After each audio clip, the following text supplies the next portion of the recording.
حکم رسول دیکھو، شادی کے اندر آسانیاں پیدا کرو، اپنی بچیوں کے لیے بھی اور اپنے بیٹوں کی شادیوں میں بھی آسانیاں پیدا کرو۔ اللہ کے نبی نے فرمایا سب سے بابرکت نکاح وہ ہے جس کے اندر خرچہ سب سے کم ہو۔ حدیث دیکھ رہے ہیں، سب سے بابرکت نکاح وہ ہے، سب سے زیادہ برکت والا نکاح وہ ہے جس میں خرچہ سب سے کم ہو۔ اللہ کے نبی کے زمانے کا نکاح دیکھیے آپ، آپ تصور کریں گے ایسا نکاح؟ ایک عورت آئی اور اللہ کے نبی کے پاس آ کر بیٹھ گئی، اس کے نہ باپ تھے نہ بھائی تھا، کوئی نہیں تھا، چچا کوئی نہیں تھا۔ اب وہ چاہتی تھی کہ میں اللہ کے رسول کی بیوی بن جاؤں، میرا نکاح اللہ کے رسول کے ساتھ ہو جائے۔ وہ آئی، اللہ کے رسول چند صحابہ کے ساتھ بیٹھے ہوئے تھے، تصور کیجئے آپ، دیکھیے ادھر، اللہ کے نبی کے پاس آئی اور بیٹھ گئی۔ اللہ کے نبی نے کہا کیوں، تم کیسے آئی ہو؟ تو کہتی ہے انی احب لک، اے اللہ کے رسول میں اپنے آپ کو ہبا کر رہی ہوں، یعنی میں آپ کے ساتھ نکاح کرنا چاہتی ہوں۔ اللہ کے نبی خاموش رہے۔ اس نے دوبارہ کہا، آپ پھر خاموش رہے۔ اس نے تیسری بار کہا اللہ کے رسول میں آپ سے شادی کے لیے آئی ہوں، نکاح کرنا چاہتی ہوں۔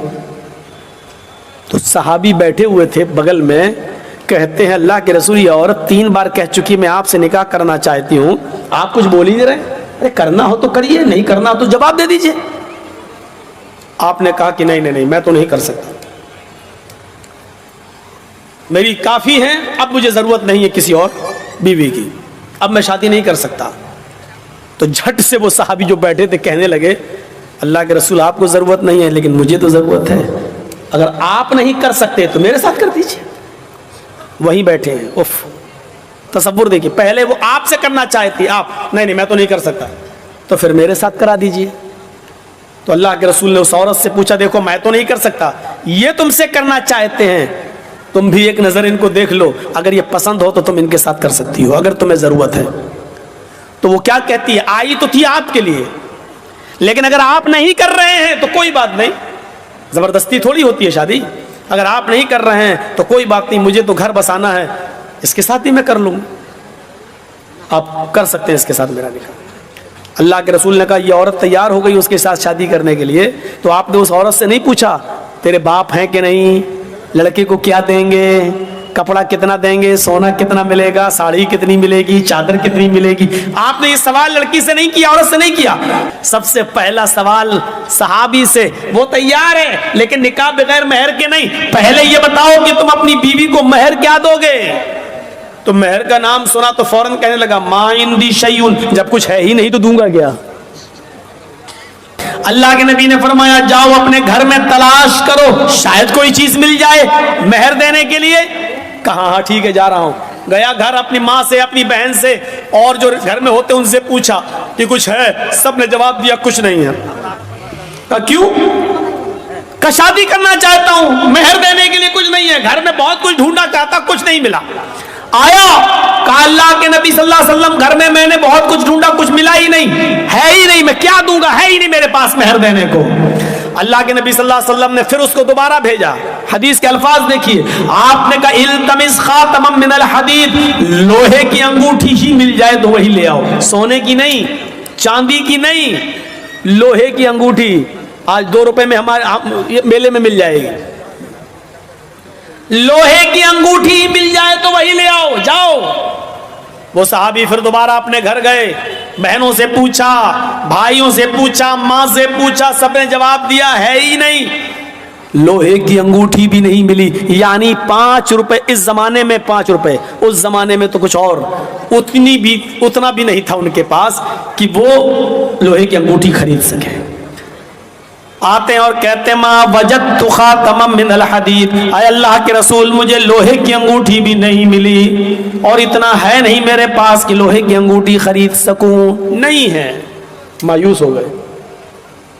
اللہ کے نبی نے کہا تعجب ہے تمہارے گھر میں کچھ نہیں ہے اور چلے نکاح کرنے، لوہے کی انگوٹھی بھی نہیں ہے، پھر مہر کیا دو؟ کہتا ایک چیز ہے یاد آیا۔ اب دیکھیے یاد بھی آئی تو کیا چیز یاد آئی، آپ کو بھی ہنسی آئے گی۔ کہا کیا ہے؟ بولو بولو جلدی بولو کیا ہے؟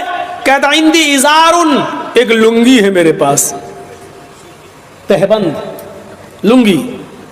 اللہ کے نبی نے کہا اچھا جا اسی کو لے آؤ۔ تو کہا اللہ کے رسول کیوں؟ ارے وہی تم اپنی ہونے والی بیوی کو مہر میں دے دو لنگی. کہ اللہ کے رسول اس کو دے دوں گا تو باندھوں گا کیا میں؟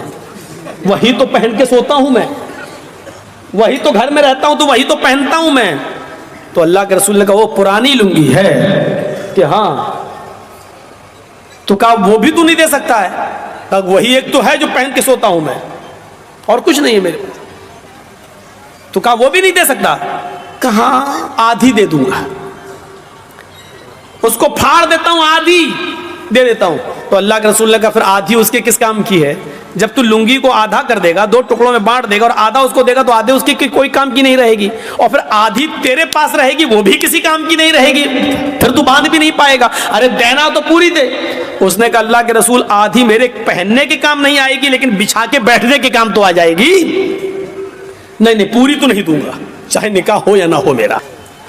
آپ نے کہا یہ بتاؤ تمہیں قرآن کتنا یاد ہے؟ اور سنو مسلمانوں, چادر نہیں ہے, لوہے کی انگوٹھی نہیں ہے, کپڑا نہیں ہے, کرتا نہیں ہے, پیجامہ نہیں ہے, پورے گھر کا سرمایہ میں ایک لنگی ہے, وہ بھی پرانی, اور وہ بھی پوری کی پوری دینے کے لیے تیار نہیں ہے. سونا نہیں, چاندی نہیں, کپڑا نہیں, دولت نہیں, ان سب چیزوں سے وہ دور تھا. لیکن جب اللہ کے نبی نے اس سے پوچھا کہ تمہیں قرآن کتنا یاد ہے بتاؤ, تو جھٹ سے بولا اے اللہ کے نبی قرآن میں ہمیں سورہ ملک یاد ہے, سورہ حشر یاد ہے, سورہ نبا یاد ہے, سورہ حاقہ یاد ہے, سورہ جمعہ یاد ہے, سورہ منافقون یاد ہے, سورہ قیامہ یاد ہے. آپ نے کہا کہ تمہیں اتنی صورتیں منہ زبانی یاد ہے؟ فرمایا ہاں. کہا پھر بھی کہہ رہے ہو کہ میرے پاس کچھ نہیں ہے, تمہیں یہ صورتیں یاد ہیں؟ کہاں. کیا تم یہ صورتیں اپنی ہونے والی بیوی کو سکھا دو گے؟ کیا اس کو بھی یاد کرا دو گے؟ کہا ہاں, اس میں کیا بڑی بات ہے, جو ہمیں یاد ہے وہ اس کو بھی یاد کرا دوں گا.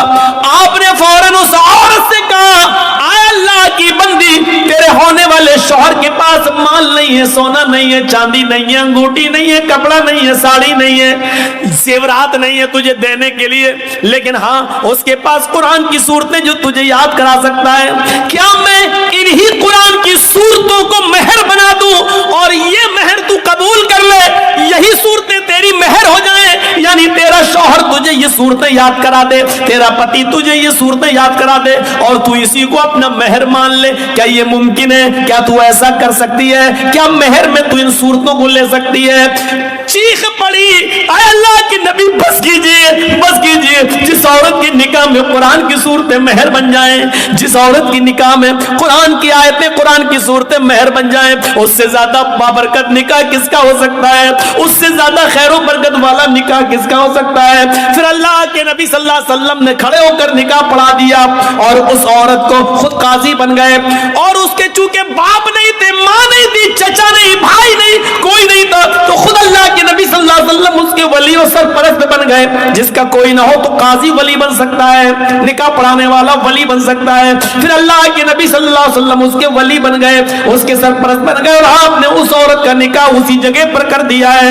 نہ باراتیوں کا پتہ تھا, نہ ہاتھ میں مہندی لگائی گئی ہے, نہ ہلدی ملی گئی ہے, نہ اوٹنا ملا گیا ہے, نہ لڑکی والے لڑکے دیکھنے آئے ہیں, نہ لڑکے والے لڑکی دیکھنے, نہ چوروں کا پتہ, نہ ڈاکوؤں کا پتہ, نہ جہیز کا پتہ. میرے پیارے ساتھیوں اسی جگہ شادی ہوئی ہے اور اسی جگہ سے رخصتی ہو گئی ہے. یہ سادہ والی شادی کے چرچے 1400 سال کے بعد آج بھی ہو رہے ہیں اور قیامت تک انشاءاللہ ہوتے رہیں گے. تمہاری شادیاں اتنی مہنگی کہ شیطان بھی پناہ مانگے. بتائیے اس کے چرچے کتنے دن ہوتے ہیں؟ زیادہ سے زیادہ 1 مہینہ, 2 مہینہ, 1 سال. پھر طلاق کی نوبت آ جاتی ہے تو یہ ہوتا ہے کتنا خرچ کیا تھا, دیکھو آخر کیا ہوا ہے اس شادی کا حال. میرے بھائیوں, اتنی سنجیدگی کے ساتھ کی گئی شادی کے چرچے 1400 سال کے بعد ہو رہے ہیں اور قیامت کی صبح تک ہوتے رہیں گے, کیونکہ ہمیشہ سادگی کے چرچے ہوتے ہیں, ہمیشہ سادگی مثال بنتی ہے, ہمیشہ سمپلٹی مثال آئیڈیل بنتی ہے.